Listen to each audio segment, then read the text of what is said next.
I hope everyone will join me at the We Can End AIDS mobilization march at noon on Tuesday. Fight HIV, not people using drugs. Fight HIV. Hundreds took to the streets of Washington, D.C. for an AIDS mobilization march, advocating their position on turning the tide to bring an end to stigma and discrimination for persons living with HIV. We march for a new drug policy all over the world, including the US. It's a policy which is based on public health evidence and not on criminalization, because now criminalization of people using drugs and sex workers is fueling the HIV/AIDS epidemic. At the opening ceremony for AIDS 2012, Executive Director of UNAIDS Michelle Sidibe stated that this was a moment to address social determinants that put individuals at risk. This is a time of social transformation when 34 million people living with HIV and many more were affected or demanding health, justice, and dignity. The HIV travel ban was officially or publicly ended and celebrated, and it should be celebrated, that end. However, it hasn't ended for sex workers and drug users who were denied entry and denied visas into the country.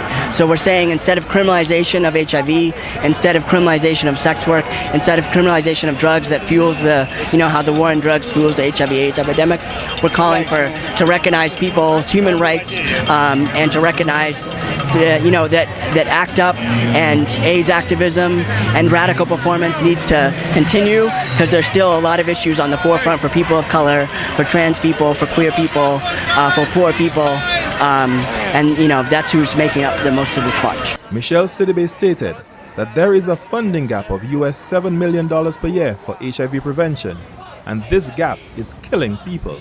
He also stated that only indecision and lack of courage can stop the fight to end AIDS. So when investments in HIV are cut, that is a decision to let HIV and AIDS continue to ruin lives and damage communities. The executive director of UNAIDS and the hundreds who took to the streets share the common goal of bringing an end to the AIDS epidemic. My friend, the end of AIDS is not free. It is not too expensive.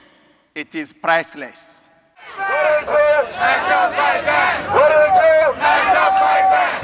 The fight against stigma and discrimination is not just fought on the streets of Washington, D.C., but is also a fight within our Caribbean societies.